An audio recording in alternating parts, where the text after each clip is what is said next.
గురుగారు, ఈ ఆగస్టు నెలలో ధనుర్రాశిలో ఉన్న వివిధ రంగాల్లో ఉన్న వారికి గ్రహస్థితి ఎలా ఉందో తెలియజేసే ముందు ఈ రాశి లక్షణాలు ఒకసారి తెలియజేయండి. తప్పనిసరిగా నాన్న.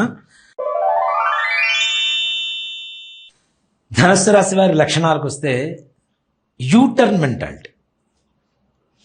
స్టార్ట్ చేస్తారు, మళ్ళీ అక్కడికి వస్తారు, మళ్ళీ స్టార్ట్ చేస్తారు, మళ్ళీ అక్కడికి వస్తారు.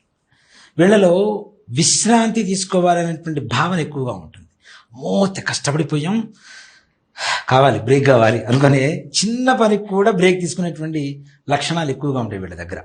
కానీ కార్యదక్షత ఉంటుంది నాన్న. ఎన్ని యూటర్న్స్ చేసుకున్నా ఒక టార్గెట్ రీచ్ అవుతూ ఉంటారు. అనుకున్న టార్గెట్ ఏదైతే ఉంటుందో ఎన్ని వంకలు తిరిగినా చివరికి అక్కడ వచ్చేసరికి టార్గెట్ రీచ్ అవుతూ ఉంటారు. అలాంటి మంచి లక్షణాలు కలిగినటువంటి రాశి ధనుస్సు రాశి. అలాగే ఈ ధనుస్సు రాశ్యాధిపతి గురుడైనటువంటి కారణం చేత వీళ్ళ బుద్ధి కూడా చాలా దూరం ఆలోచిస్తూ ఉంటారు. ఏదో ఇవాళ అయిపోతే కాదు, రేపు అయిపోతే కాదు, ఒక 50 సంవత్సరాల తర్వాత వీళ్ళ కుటుంబ ఆర్థిక పరిస్థితి ఎలా ఉండబోతుంది, దానికి ఎలాంటి పనులు చేయాలి అనేటువంటి భవిష్యత్ ప్రణాళిక దృక్పథం ఎక్కువగా ఉంటుంది వీళ్ళ దగ్గర.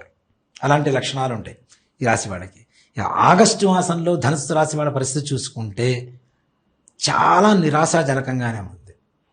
ఉద్యోగాలు ఉంటాయా పోతాయా, వ్యాపారంలో ఉన్నత స్థానంలో ఉన్న వాళ్ళు కూడా ఒక్కసారిగా కుదిలేటువంటి పరిస్థితి కనపడుతుంది. ఏ పని తీసుకున్నా పని పూర్తి కాకపోవడం, నిరాశతో కుంగిపోవడం, ఇక అవ్వదేమో. ఒక్క నెలలో కొన్ని పనులు అవ్వనంత మాత్రాన్ని నిరాశ పడిపోతే మనిషికి అమావాస్య పౌర్ణమి రెండూ ఉంటాయి, చీకటి వెలుగు రెండూ ఉంటాయి ప్రతి జీవితంలో. అలా అని చెప్పి గురువుగారు చెప్పడం మొత్తం ఇంత నిరాశాజనకంగా చెబుతున్నారు, అసలు మా జీవితం ఇంతేనా అనుకునే పరిస్థితి మాత్రం ఎప్పుడు ఆలోచించకండి. ఎప్పుడు కూడా జ్యోతిష్ శాస్త్రం అనేది చీకట్లో ఒక చిరుదీపం లాంటిది. ఏదైతే సమస్య ఉంటుందో దాని పరిష్కారాన్ని చూపించదగినదే జ్యోతిష్ శాస్త్రం అవుతుంది. కానీ నీకు ఇట్లా ఉంది, నువ్వు ఇట్లానే ఉండిపోమని చెప్పేది మాత్రం జ్యోతిష్ శాస్త్రం కాదు నా దృష్టిలో అయితే. కాబట్టి ఎంత నిరాశగా ఉన్నా ప్రతి సమస్యకు ఒక పరిష్కారం దొరుకుతుంది. కాబట్టి ఆ పరిష్కార మార్గంగా మనం ప్రయాణం చేస్తూ ముందుకు వెళ్దాం. ఇక వైవాహిక జీవితంలో కూడా ఈ నెలలో వీళ్ళకి ఎక్కువగా కష్టాలు ఏర్పడేటువంటి అవకాశం ఉంటుంది. దీంట్లో కూడా బాగా బొద్దుగా, లావుగా, తెల్లగా ఉండేటువంటి వ్యక్తుల వల్ల వీళ్ళ వైవాహిక జీవితంలో ఎక్కువగా ఇబ్బందులు ఎదుర్కొనవలసిన పరిస్థితులు ఏర్పడుతూ ఉన్నాయి. కాబట్టి అట్లాంటి వ్యక్తుల్ని కొంచెం దూరం చేయడం అనేటువంటిది, అంటే వాళ్ళు మంచి వాళ్ళే అవ్వచ్చు, సమయానికి బుద్ధి, ఏ మనిషి బుద్ధి ఎలా మారుతుందో చెప్పలేం, అవునా? సో కాబట్టి అలాంటి వాళ్ళని ఈ సమయంలో కొంచెం దూరంగా ఉంచితే ఉత్తమంగా ఉంటుంది. వైవాహిక జీవితం కొంత మేరకైనా సరే, మీ ఇద్దరు భార్యాభర్తలు ఏ రకమైనటువంటి గొడవలు ఉన్నా మీ ఇద్దరి మధ్యలోనే ఉంచండి. ఎక్కడా కూడాను నీతి శాస్త్రంలో కూడా చెప్పబడింది ఏంటంటే గృహశ్చిద్రం అనేటువంటిది రెండో వ్యక్తికి చెప్పవద్దు. ఇంట్లో ఉన్నటువంటి లోటుపాట్లు ఏవైతే చెప్తున్నామో ఆటోమేటిక్గా ఎదుటి వాడికి ఆయుధాన్ని చేతికిస్తున్నట్టు, అవునా? 9 రకాల కారణాలు ఉంటాయి. ఈ 9 రకాల విషయాలు వాడికి ఎవ్వరికి చెప్పొద్దని చెప్తారు. నవగోప్య అంటారు. 9 గోప్యంగా ఉండాలి, రహస్యంగానే ఉండాలి. వాటిల్లో అత్యంత శక్తివంతమైనది ఏదైనా ఉంది, ఎదుటివాడికి ఆయుధంగా మారుతుంది అనేటువంటిది మాత్రం గృహశ్చిద్రం, ఇంట్లో ఉన్నటువంటి లోటుపాట్లు.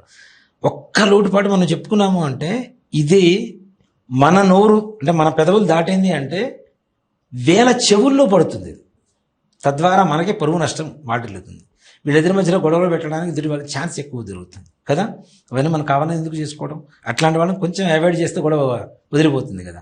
కాబట్టి అలానే ఇట్లా ఇక్కడ ముఖ్యంగా భార్య ఆరోగ్యం, ఇంట్లో ఆడవాళ్ళ ఆరోగ్యం కొంచెం క్షీణించేటువంటి పరిస్థితులు ఉన్నాయి. అది కూడా ఎందుకు అంటే చాలా రోజుల నుంచి వీళ్ళు ఆర్థికంగా బాధలు పడుతూ ఉన్నారు. ఈ ఆర్థిక బాధలు తట్టుకోలేక వాళ్ళు ఎక్కువగా ఆలోచించి పరిస్థితి బాగుండదేమో, రాబోయే భవిష్యత్తు కూడా ఇలానే ఉంటుందేమో అని చెప్పి ఎక్కువగా ఆలోచించడం ద్వారా ఇంట్లో ఆడవాళ్ళ అనారోగ్య పరిస్థితికి మారేటువంటి పరిస్థితి కనపడుతూ ఉంది.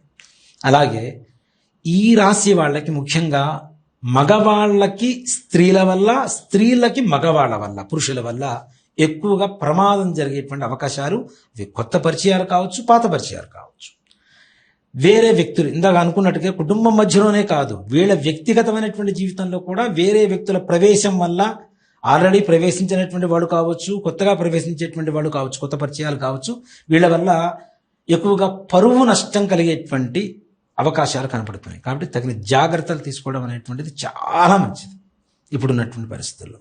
ఇక రియల్ ఎస్టేట్ వ్యాపారం, భూమికి సంబంధించినటువంటి రైతుల పరిస్థితి చూసుకుంటే వాళ్ళకు కూడా ఆశించినంత పరిస్థితులు అయితే కనపడలేదు. పైగా నష్టాల బాటలో వాటిల్లేటువంటి పరిస్థితి కూడా కనపడుతుంది. తగిన జాగ్రత్త. వీళ్ళు దీంట్లో కూడా ఏం లేదు నాన్న, భూమిని నమ్ముకున్న రైతులంటే పంట పండకపోవడం అదొకటే కారణం ఉంటుంది. కానీ రియల్ ఎస్టేట్లో ఏంటంటే ఒకటే స్థలం ఇద్దరు ముగ్గురికి రిజిస్ట్రేషన్ చేయడం, డబల్ త్రిబుల్ రిజిస్ట్రేషన్ చేయడం, తద్వారా కోర్టు వ్యవహారాలు ఇవన్నీ ఎదుర్కోవాల్సిన పరిస్థితి. అది కూడా పరువు నష్టమే కదా. ఒక కేసు కోర్టుకి ఎక్కిందంటే మిగిలిన వాళ్ళు ఎవరు కొంటానో ముందుకు రారు కదా. తద్వారా భవిష్యత్తు నష్టం కూడా ఇక్కడే పునాది వేస్తున్నట్టు కదా. కాబట్టి ఇలాంటివి ఎక్కువ జరిగేటువంటి పరిస్థితులు ఉన్నాయి. కాబట్టి తగిన జాగ్రత్తలు తీసుకోవాల్సినటువంటి పరిస్థితి. అలాగే విద్యార్థులు కూడా చదువుతారు, జ్ఞాపక శక్తి ఎగ్జామ్ హాల్కి వెళ్ళేసరికి మర్చిపోతుంటారు. ఇక్కడ బాగా వచ్చేస్తాయి, మంచిగా వచ్చేసింది, మొత్తం బాగా ప్రిపేర్ అయిపోయాం, ఎగ్జామ్ హాల్లోకి వెళ్ళి ఎగ్జామ్ రాస్తే 100/100 వస్తుంది అనుకునేటువంటి పరిస్థితిలో కూడా అత్యవసర మార్కులు అంటాం, పాస్ మార్క్స్, వాటితో పాస్ అవ్వడం అనేది గగనంగా మారేటువంటి పరిస్థితులు ధనుసు రాశి వాళ్ళకి కనబడుతుంది. కాబట్టి ఇక్కడ కష్టపడి చదివితే ఏ రకమైనటువంటి ప్రయోజనం లేదు. ఇష్టపడి చదవండి, తప్పనిసరిగా మైండ్లో ఉంటుంది. అంతే కదా. కష్టపడితే ఏముండదు, కష్టమే కనబడుతుంది. ఇష్టపడితే కష్టం ఎక్కడా కనబడదు. అలాగే ఇక విదేశాలు వెళ్ళాలనుకునేటువంటి వాళ్ళకు కూడా చుక్కెదురుగానే ఉంటుంది. కొంచెం అనుకున్న పనులు అంత తొందరగా పూర్తి కావు, అయినట్లు కనబడుతుంటాయి. మరలా నిరాశతోనే వెనక్కి వస్తారు. తదుపరి నెలలో మాత్రం తప్పనిసరిగా వీళ్ళకి మంచి యోగం కలుగుతుంది. గృహయోగం, ఇల్లు కొనుక్కోవాలి, ఇల్లు కట్టుకోవాలి, గృహప్రవేశం చేయాలి. వీళ్ళు కూడా కొన్ని రోజులు ఆకండి దయచేసి. సెప్టెంబర్ తర్వాత వీళ్ళకి తప్పనిసరిగా గృహయోగం కలగబోతోంది. అది గమనించి కొన్ని రోజులు ఆగితే మాత్రం చాలా అద్భుతంగా ఉంటుంది. చాలా చాలా అద్భుతంగా ఉంటుంది. అనుకున్న దానికంటే ఇంద్రభవనాన్ని కొనుక్కునేటువంటి అవకాశం కనబడుతుంది. కాబట్టి ప్రస్తుతం ఆగటంలో తప్పే లేదు కదా. అవతల తర్వాత మంచి జరుగుతుందంటే. కాబట్టి ఇట్లాంటి వాటికి పోయి అనవసరంగా డబ్బును నష్టపోవడం అనేటువంటి జరిగే పరిస్థితులు ఉన్నాయి. అలాంటి వ్యవహారాలకి ముందుకు వెళ్ళొద్దు, ప్రయత్నాలు అంతకంటే చేయొద్దని చెప్తాను. మరి ఆల్రెడీ కడుతున్న ఇళ్ళు ఉన్నాయి కదా, అవి కూడా మధ్యలో ఆర్థిక సమస్యల వల్ల ఆగిపోయేటువంటి పరిస్థితులు కనపడుతూ ఉన్నాయి. అలాగే పిల్లలు మాట వినకపోవటం, మొండితనం పెరుగుతుంది మీ పిల్లల్లో కూడా. అది కూడా తగిన జాగ్రత్త అవసరం. వాళ్ళ మొండితనంగా ఉన్న వాళ్ళని ఎప్పుడు కూడా మొండితనంగా ట్రీట్ చేయకూడదు. మనం కూడా కోపంతో ఒకటి కొడితే వాళ్ళు అప్ప చెప్పి వదిలేస్తుంటారు. అలా కాకుండా నిదానంగా, ప్రేమగా, ప్రశాంతంగా వాళ్ళని మన మీద ఉండేటువంటి నమ్మకాన్ని పెంచాలి. వాళ్ళలో మన మీద ఉండేటువంటి ప్రేమ భావాన్ని పెంచితే ఆటోమేటిక్ మందారిలోకి వస్తారు. వాళ్ళు మొండిగా ఉన్న వాళ్ళని కాస్త మొండితనంగా తయారు చేయకండి, కొట్టకండి, తిట్టకండి దయచేసి కూడా. అలాగే ఇక ఈ ఉద్యోగ వ్యవహారాలు వచ్చేసరికి ప్రమోషన్స్ ఇట్లాంటివి ఆశాజనకంగా ఎక్కడా కనపట్టలేదు. పైగా ఉన్నటువంటి ఉద్యోగం కూడా ఉంటుందా ఊడిపోతుందా అనేటువంటి ఒక భయాందోళనతో ఉండేటువంటి పరిస్థితులు ఉన్నాయి. కాబట్టి తగిన జాగ్రత్తలు వహించడం కూడా చాలా మంచిది. ముఖ్యంగా ఇక్కడ అన్నిటికీ గల కారణాలు ఏంటి అంటే, ఈ ధనుస్సు రాశి వాళ్ళు మనసులో ఉన్నది ఏది మనసులో ఉంచుకోరు, బయటికి చెప్తూ ఉంటారు. బయటికి చెప్పిన మీ గురించి మీరు చెప్పుకున్నటువంటి మాటలే మీకు ప్రమాదంగా ఒక అస్త్రంలాగా తయారయ్యి మీకుండేటువంటి మంచిని కట్ చేసేటువంటి పరిస్థితులు ఉన్నాయి. కాబట్టి బయటికి చెప్పుకోకుండా అంతర్గతంగా మనసులో పెట్టుకొని మీ పనులు మీరు చేసుకోవడం అనేది ఉన్నతంగా చెప్పుకోవచ్చు. సో దంపతుల మధ్య వైవాహిక జీవితం ఎలా ఉంటుందో తెలియజేశారు. ఇప్పుడు పెళ్లి ప్రయత్నాలు పెట్టుకునే వాళ్ళకి ఎలా ఉంటుందంటారు? వివాహ ప్రయత్నాలు కూడా ప్రస్తుతానికి అనుకూలంగా ఉండవు నాన్న. ఇక్కడ సెప్టెంబర్ దగ్గర నుంచి అనుకూలం ఉంటుంది, ప్రస్తుతానికి ప్రతికూలంగానే ఉంది. అనుకున్న పనులు అవ్వవు, తొందరగా మంచి సంబంధాలు కుదరవు. కుదిరిన సంబంధం మంచిదా కాదా అనేది పెద్ద సమస్య కదా. అవి కూడా మంచి కాదు. మంచి సంబంధం కుదరకుండా కుదిరింది ఏదో బాగుంది కదా, బయటికి వేడి పండు చూడ మేలేమయ్యి ఉండు, పొట్ట విప్పు చూడ పురుగులు ఉండని ప్రస్తుతానికి కనపడడానికి బాగా టెంప్టింగ్గా ఉంటుంది సంబంధం. అబ్బాయి కోట్ల రూపాయల ఆస్తులు ఉన్నాయి, మంచి అబ్బాయి, మంచి అమ్మాయి అనుకుంటారు. పెళ్ళైన తర్వాత కదా అసలు రూపం బయటపడేది. సో కాబట్టి ఇలాంటి సమయంలో కుదిరేటువంటి ఇక్కడ గ్రహస్థితి అనేటువంటిది ఎలా ఉంటుంది అని చెప్తే, రాహు, కేతువు, శని, కుజుడు ఈ గ్రహాలు బాగాలేదని చెప్తూ ఉన్నాం మనం. ఈ గ్రహాలు మన పక్కన వచ్చి కూర్చోవు. ఇన్ని కోట్ల మంది ఎక్కడ ఎవరి పక్కన వచ్చి కూర్చోవు కదా. ఆయా ఆలోచన విధానాలు, ఆయా లక్షణాలు కలిగినటువంటి వ్యక్తులు, ఇందాక నేను పర్సనాలిటీస్ చెప్తూ ఉన్నా, పొడుగ్గా ఉంటారు, కోరమోహంతో ఉంటారు, తెల్లగా ఉంటారు, ఇట్లా పర్సనాలిటీస్ చెప్తూ ఉన్నా. ఇవేంటి అంటే గ్రహాల పర్సనాలిటీస్, ఇవన్నీ గ్రహాల మెంటాలిటీ. అలాంటి వ్యక్తులు మన జీవితంలోకి వస్తారు. అలాంటి వ్యక్తులు చెడు సమయం జరిగేటప్పుడు చెడు వ్యక్తులు వస్తారు, కానీ మంచి వ్యక్తులు రారుగా. అవునా? దీని ఇంపాక్ట్ లైఫ్ లాంగ్ ఉంటుందిగా వైవాహిక జీవితం వివాహం చేసుకునేటప్పుడు. సో కాబట్టి బ్యాడ్ టైంలో వివాహం చేసుకోవడం అనేది వద్దు అని చెప్తా. దీని ఇంపాక్ట్ లైఫ్ లాంగ్ ఉంటుంది కాబట్టి ఈ సమయంలో వివాహ ప్రయత్నాలు చేయవద్దు. కొన్ని రోజులు ఆగండి దయచేసి. ఇన్ని రోజులు ఆగారు. ఇప్పట్లో ఉన్నటువంటి పిల్లలకి పెళ్లిళ్ళు కావడానికి 20 ఏళ్ళకు 22 ఏళ్ళకు పెళ్లిళ్ళు చేసుకునే వాళ్ళు ఎవరు లేరు.